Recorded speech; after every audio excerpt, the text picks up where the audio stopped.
E é feito de tinta acrílica, né? É, orgânica. Tudo muito orgânico, muito natureza. E não pode tocar, tá? Don't touch, it's art. Eu não aguento, eu não aguento, eu não aguento, eu não aguento!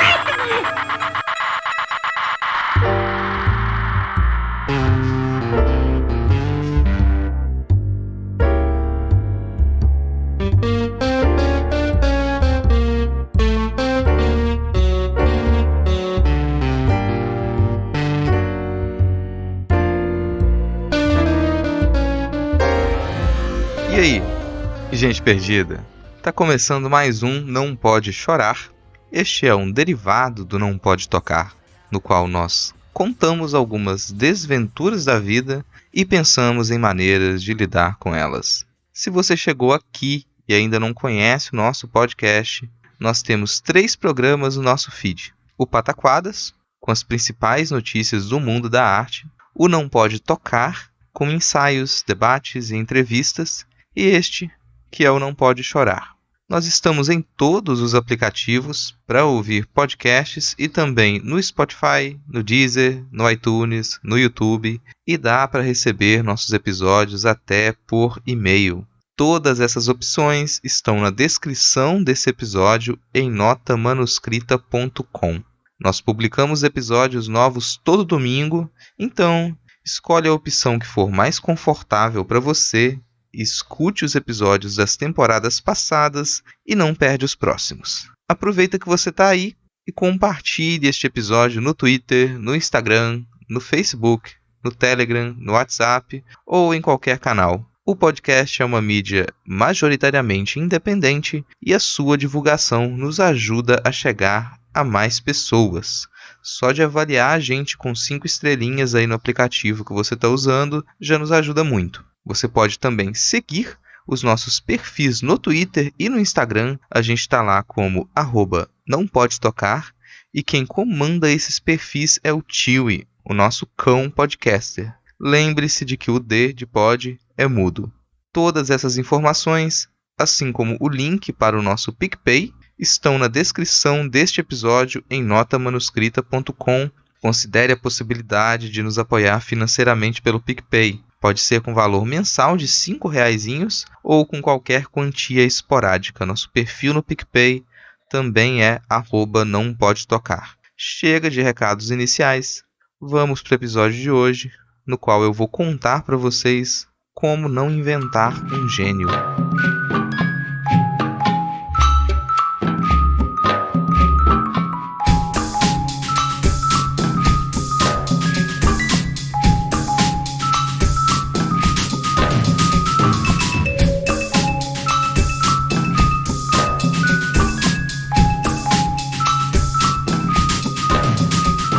Eu me lembro de quando eu publiquei o meu primeiro artigo em uma revista da área de arte.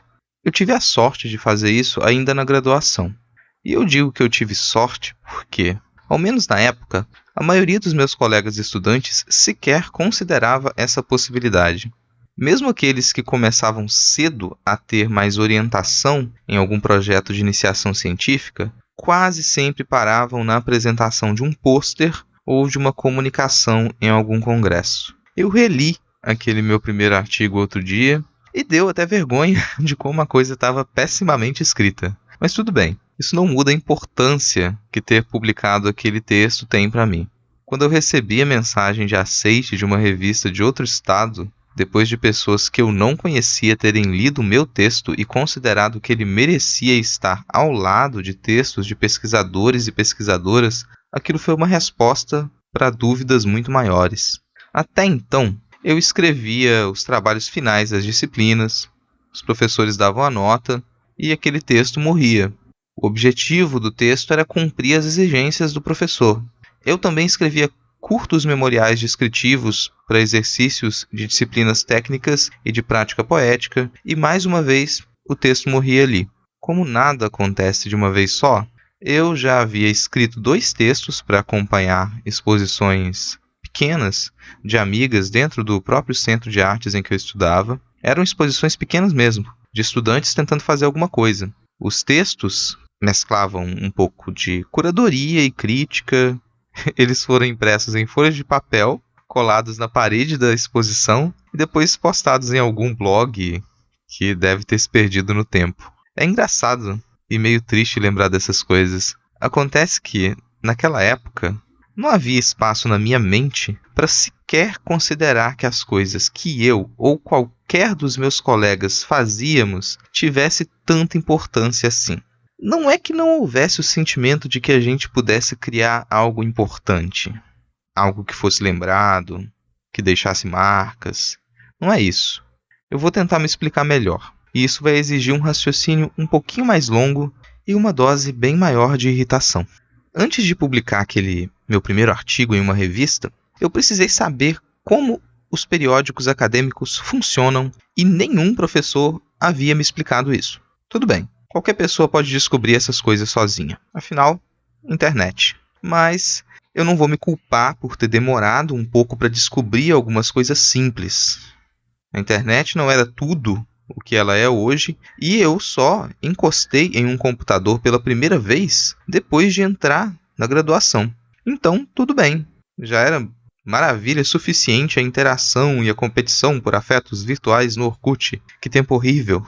Eu tive sorte de alguém ter divulgado a chamada de trabalhos da revista, e eu tive sorte de ler aquela chamada naquele momento.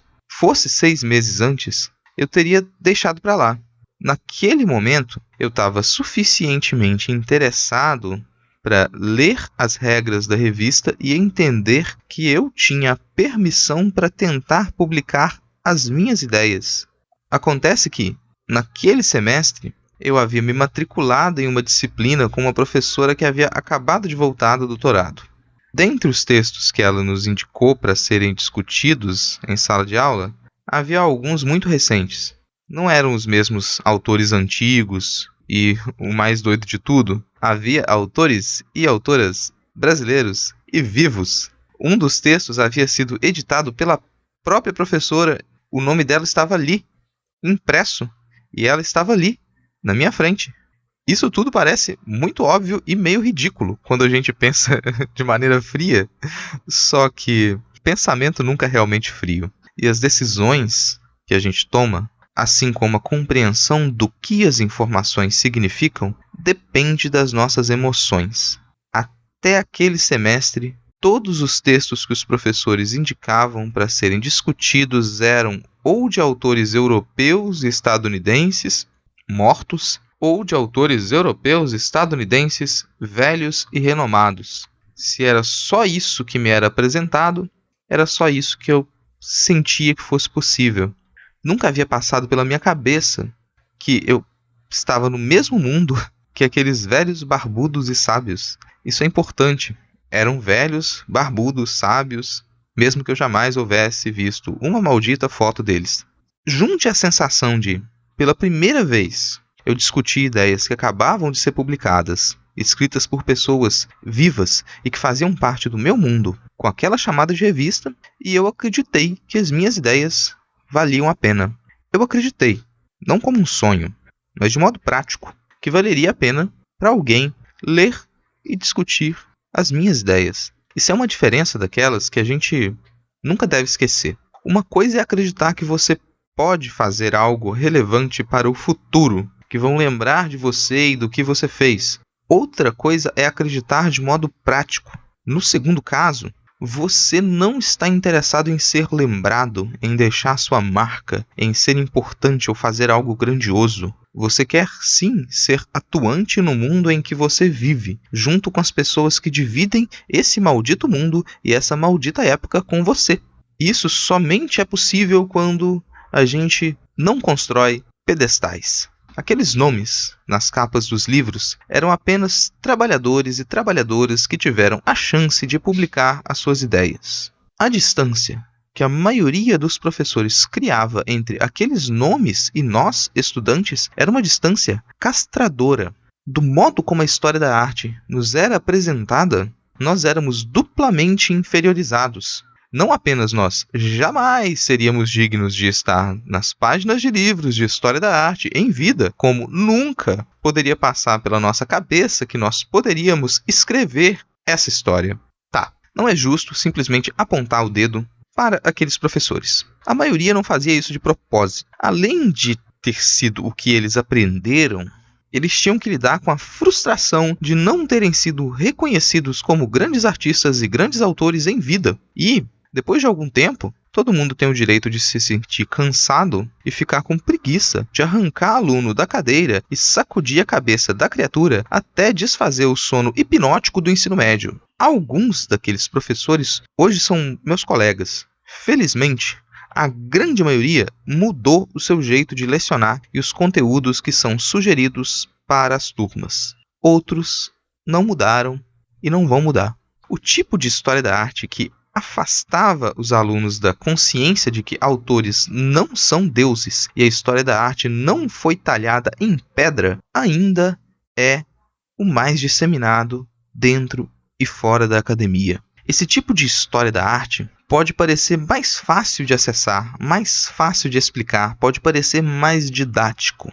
Esse tipo de história da arte pode ser mais fácil porque está presente na formação básica de todos os cursos de arte e negá-lo ainda pode causar alguns constrangimentos.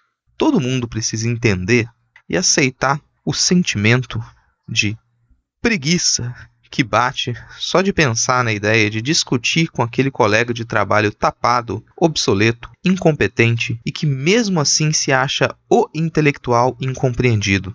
Dá preguiça mesmo. Essa preguiça faz a gente manter a dominação desse tipo de história da arte. Afinal, que história da arte é essa?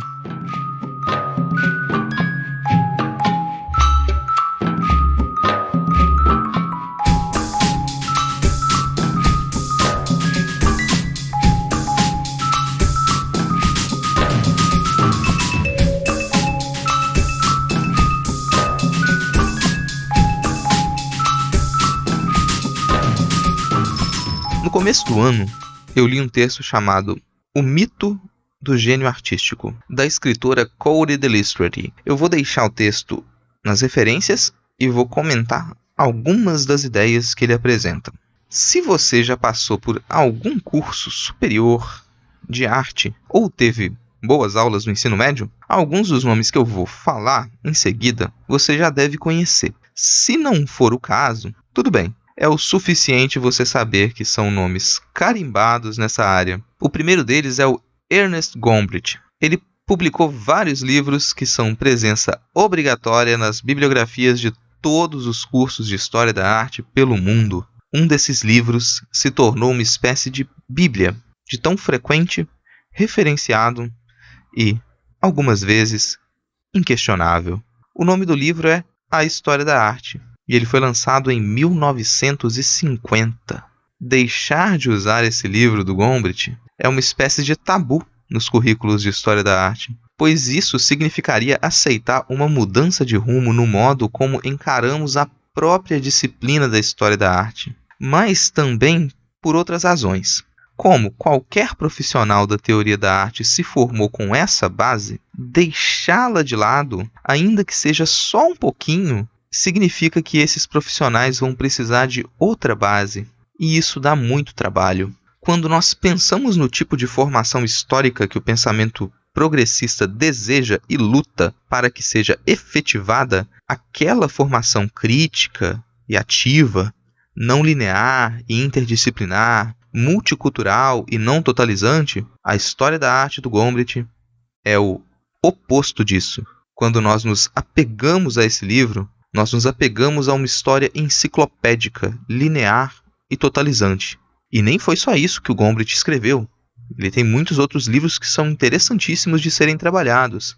Mas, ainda é mais que isso. Esse tipo de história da arte, representado por A História da Arte do Gombrich, se baseia em algumas ilusões e cria outras que são difíceis de desconstruir depois de um tempo. Uma dessas ilusões é de que seria possível escrever toda a história. A ilusão de que, independente do assunto, você poderia procurar um volume que te desse toda a informação de que você precisa e pronto, seus problemas acabaram.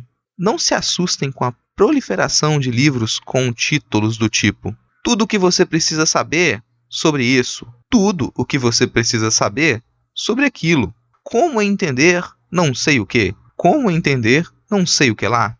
Isso é fruto de uma ilusão totalizante e em nada ajuda no entendimento de como a história é escrita e como todas as áreas de estudo estão interligadas. Todo o discurso totalizante só pode funcionar quando exclui, ignora, silencia ou mata aquilo com que não consegue lidar.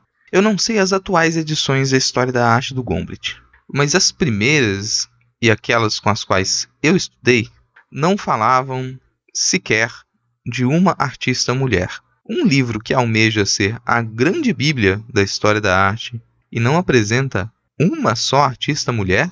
Quando foi questionado sobre isso, o Gombrich disse que, para ele, não tinha importância se Michelangelo era homem ou mulher. Ele escrevia a história da arte, das grandes obras e dos grandes gênios. Dito isso soa até meio burro, mas vamos dar aquela passada de pano básica, já que se trata de um autor de outra época e em outro contexto. Se você que me escuta ainda tem alguma tendência a achar que essa fala do Gombrich faz algum sentido, vai o exemplo de um experimento muito interessante. Num estudo feito com colecionadores de arte, eles foram colocados diante de imagens de pinturas geradas aleatoriamente por computador. Obviamente, eles não sabiam que se tratava desse tipo de imagens. Além de construir as imagens aleatoriamente, o programa também gerou créditos fictícios para essas imagens. O que os colecionadores precisavam dizer era quais trabalhos valiam mais e quais trabalhos valiam menos, com pequenas justificativas. Não deve ser surpresa para ninguém que eles deram valores maiores para as imagens com autoria masculina e valores menores para as que estavam assinadas por mulheres. Todas eram imagens fictícias, geradas por computador. Esse experimento, então, diria que aqueles colecionadores não entendem nada de arte ou que a arte não faz sentido? Não, não é isso. Esse experimento apenas demonstra que os parâmetros para a determinação do que é ou não considerado de valor na história da arte são machistas. A história da arte foi construída assim. Acreditar que os nomes tidos como grandes mestres estão na lista dos grandes mestres apenas pela qualidade dos seus trabalhos é uma ilusão tão triste e infantil como acreditar em meritocracia. É difícil, para muita gente, admitir que as escolhas da história da arte não são uma ciência exata. Pelo contrário, elas são comumente reflexos de interesses pessoais, preconceitos, arrogância, pesquisas mal feitas e desejo de nivelamento social rumo à aceitação acadêmica. Caso você escreva um livro de história da arte hoje e o seu livro questione o lugar glorioso de nomes repetidos como grandiosos, você não será bem aceito. O medo de não ser bem aceito não é algo racional, não é algo que a gente possa evitar. Quando nós respondemos ou tomamos atitudes guiados pela pressão de reagirmos de modo adequado ao que nossa comunidade a qual pertencemos considera positivo, nós refletimos o desejo de nivelamento social.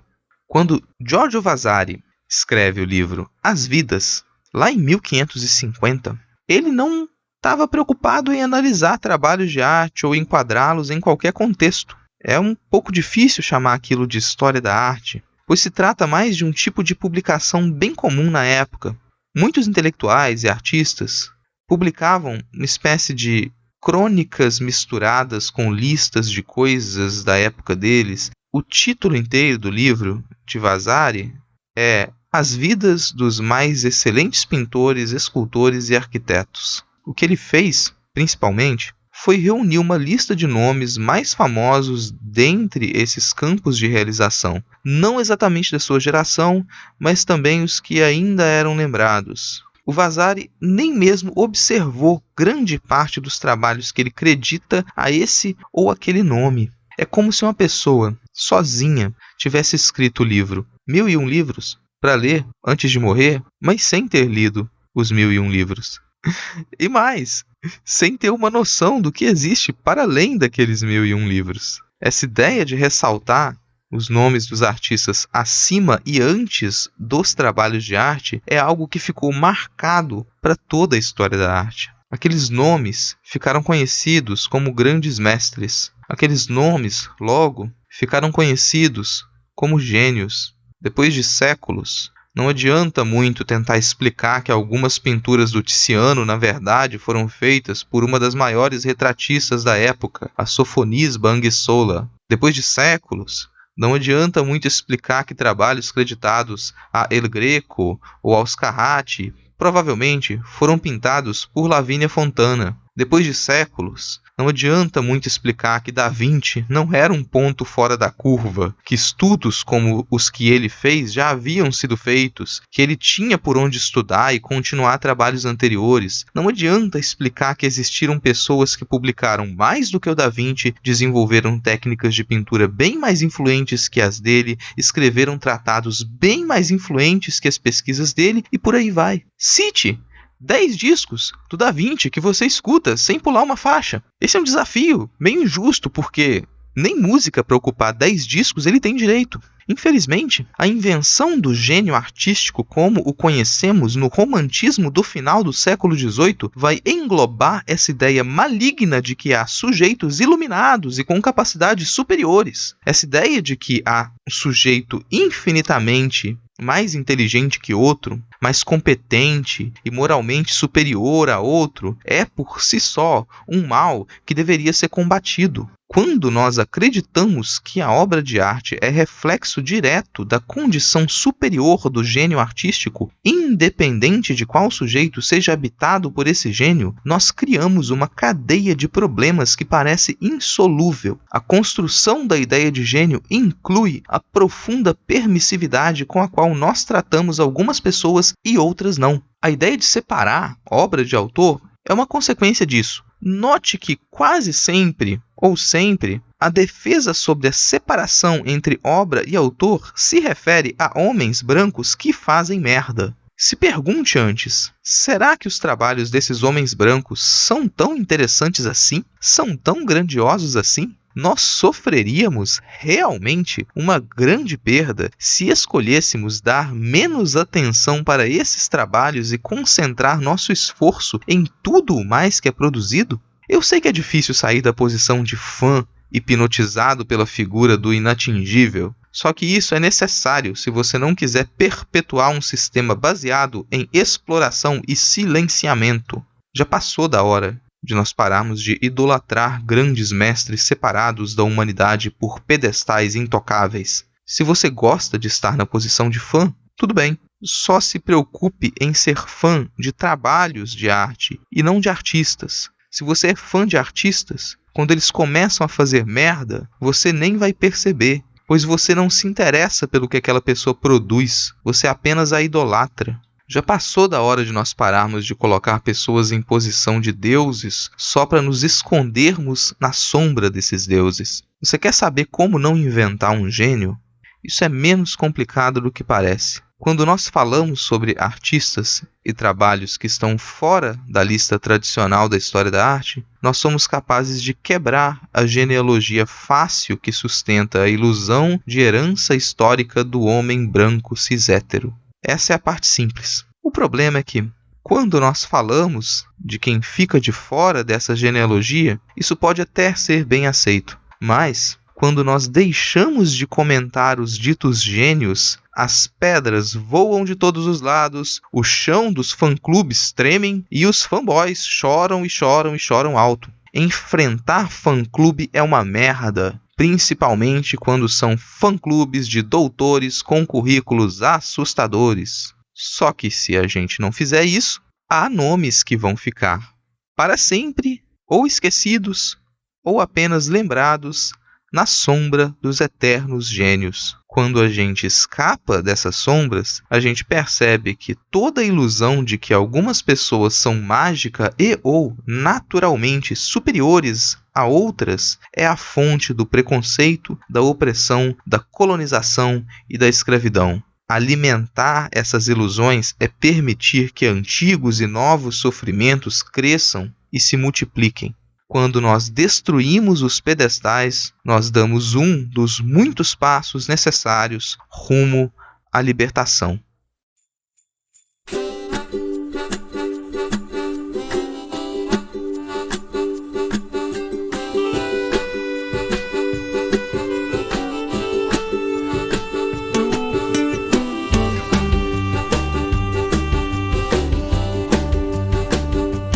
Tá aí, encerrando mais um Não Pode Chorar.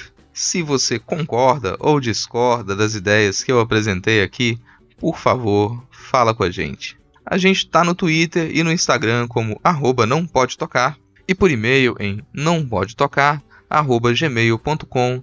Lembre-se de que o D de pod é mudo. Os demais perfis dos participantes do Não Pode Tocar estão todos linkados na postagem desse episódio, assim como outras referências. Acesse notamanuscrita.com e confere lá essas informações e contos, crônicas, críticas, resenhas e artigos que nós publicamos. No final da postagem você vai encontrar o link para o nosso PicPay.